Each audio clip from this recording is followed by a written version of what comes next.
Distinguished guests, the President of the United States, accompanied by the Vice President of the United States, Secretary of Defense Lloyd Austin, and General Charles Brown, Jr.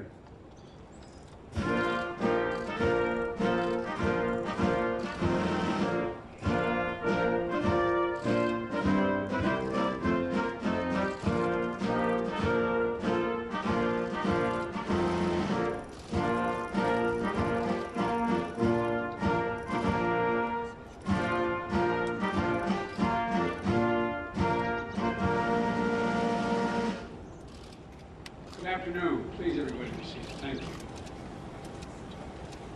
Before I begin, I want to address an ongoing budget negotiation with the congressional leaders. I'll be very brief.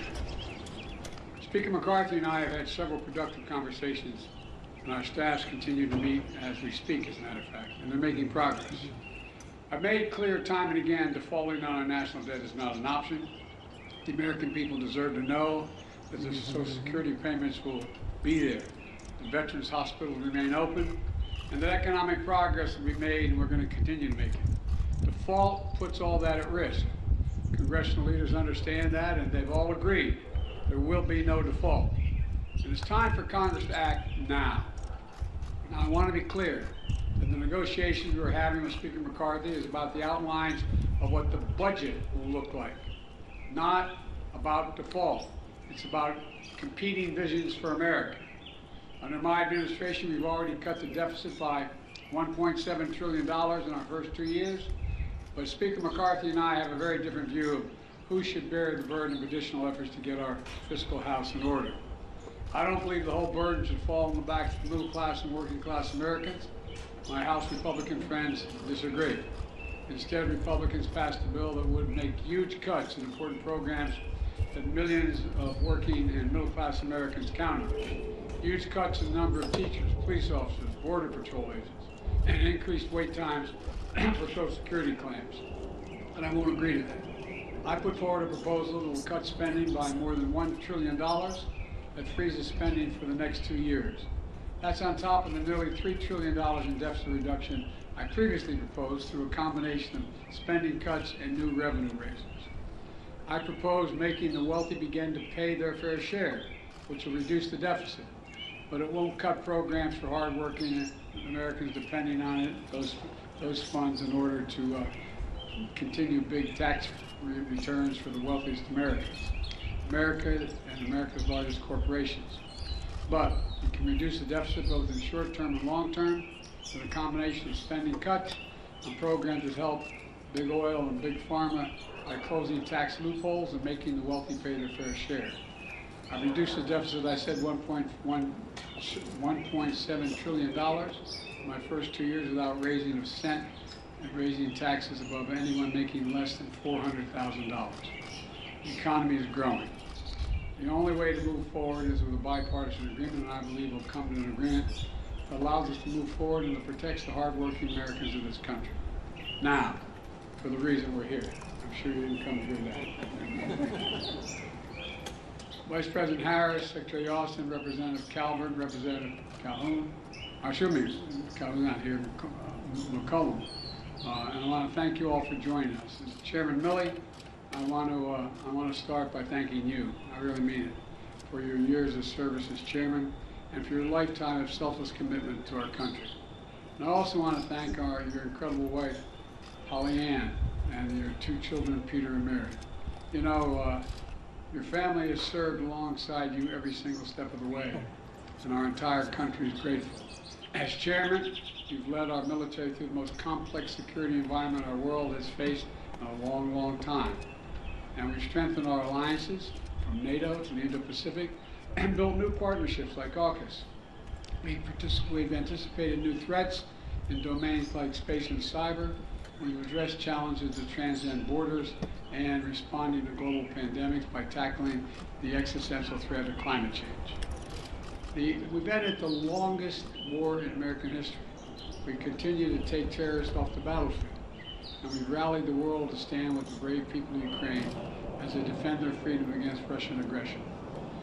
So through everything, Secretary Austin and I have had candid and direct counsel.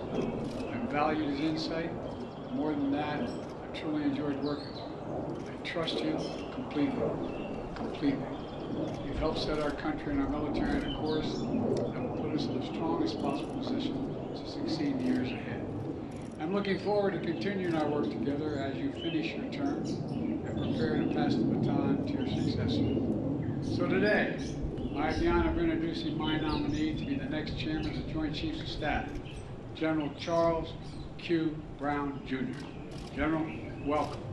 General Brown's a warrior, descended from a proud line of warriors. His father, a U.S. Army Colonel, C.Q. Brown, served in Vietnam. His grandfather, U.S. Army Master Sergeant Robert E. Brown, Jr., led a segregated unit in World War II. And command pilot General Brown brings to this role more than 3,000 hours of flying experience, including 130 combat hours. He knows what it means to be in the thick of battle and how to keep your cool when things get hard. Like when your F-16 was on fire and you returned to the base in Florida in 1991. CQ had to eject more than 300 miles an hour, landing in the Everglades. That's a lot of fun, huh? Well, I tell you what, he was back in the cockpit the next week with a new call sign, Swamp Thing. New call sign. I asked him inside the Oval what it was like, but I'll tell you about that later. General Brown is also a warfighter who's commanded in Europe, the Middle East, and the Indo-Pacific. And he has an unmatched first-hand knowledge of our operational theaters and a strategic vision to understand how they all work together to ensure the security for the American people. And while General Brown is a proud, butt-kicking American airman, first and always, he's also been an operational leader in the Joint Force.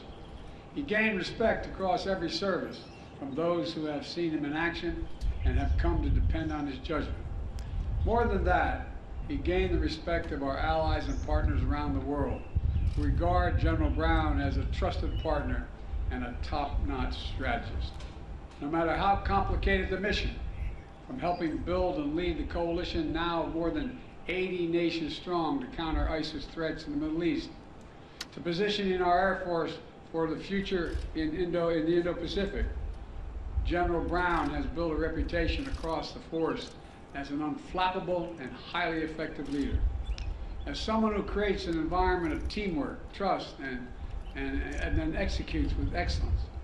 And someone who smokes a mean brisket. Understand you have that smoker still with you. You carry that around everywhere. What was it in your, I won't ask you. But General Brown said he doesn't play for second place.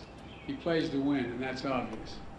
That mindset is going to be an enormous asset to me as Commander-in-Chief and to the United States of America as we navigate challenges in the coming years. Over the past 3 years, as Chief of Staff of the Air Force, General Brown has become known for his signature approach. Accelerate, change, or lose. Accelerate, change, or lose. General, you're right on. As I've often said, our world is at an inflection point where the decisions we make today are going to determine the course of our world for decades to come. And to keep American people safe, prosperous, and secure, we have to move fast and adapt quickly. We have to maintain and combat credible force capable of deterring and defeating any potential threat. We have to manage our competition with China and meet the reality of renewed aggression in Europe. We need to make sure we retain our competitive edge in an age where emerging technologies from AI to 3D printing could fundamentally change the character of conflict. With General Brown as chairman, I know I'll be able to rely on his advice as a military strategist and as a leader of military innovation, dedicated to keeping our armed forces the best in the world, and they are the best in the history of the world, and that's a fact. I'll also be able to rely on him as a thoughtful, deliberate leader who is unafraid to speak his mind, as someone who will deliver an honest message that needs to be heard, and will always do the right thing when it's hard. That's the #1 quality a president needs in a chairman. And that's the leader that all Americans met 3 years ago, when General Brown gave an unflinching video testimonial, sharing his own experience of racism and his deep love of our country, to which he's dedicated his entire adult life. It took real backbone and struck a chord not only with our military members, but with Americans all across the country. CQ is a fearless leader and an unyielding patriot. And that's why 3 years ago, he was confirmed by the United States Senate 98-0. I urge the Senate to once again confirm General Brown with the same overwhelming bipartisan support from him for his new role as Chairman of the Joint Chiefs of Staff. I also want to recognize CQ's family, his wife Shireen. She is here. Would you mind standing, Shireen? I know that's embarrassing you. Thank you. And his son, Sean and Ross. Throughout General Brown's stellar career in the Air Force, CQ and Shireen have always put family first. And they both know from their own experience growing up in military families that it's not just the person who wears the uniform who serves. The whole family serves, and the whole family sacrifices on behalf of the nation. Shireen, you and CQ are true partners in our dedication to the health and well-being of the women and men in uniform and their families. Five and Thrive initiative that's doing important work to address the greatest issues affecting military families: child care, education, spousal employment, health care, and housing. And I know that Jill and I look forward to working even more closely with you on these issues through her Joining Forces initiative. Let me close with this. This year will mark the 75th anniversary of an integrated force, and the 75th anniversary of women serving in the force, and the 50th anniversary of the all-volunteer force. We're celebrating the root of our national strength, the most American of ideas, the most self-evident truth that all women and men are created equal, and that no more powerful testament to this than the armed forces of the United States of America. The steps we've taken over the decades to harness the full diversity of our nation have grown our armed forces into the greatest fighting force, I'll say it again a second time, the greatest fighting force in the history of the world. And General Brown, you've been an essential leader in making our nation and our force even stronger. You've made history, and you have even made it as a Jeopardy clue. Did you know that? You made it as a Jeopardy clue, the Daily Double, no less. Well, so thank you, General Brown and Shireen and the whole family for being willing to take on this mission. And I can thank no one better suited, think of no one better suited or more qualified to lead our force through the challenges and responsibility ahead. And look forward to having you at my side, advising me as the next chairman and helping keep the American people safe.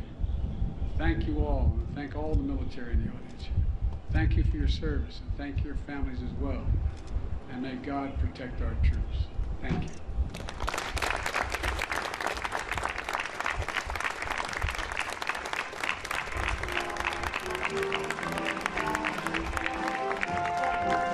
Mr. President, can you get a deal done by the end of the week?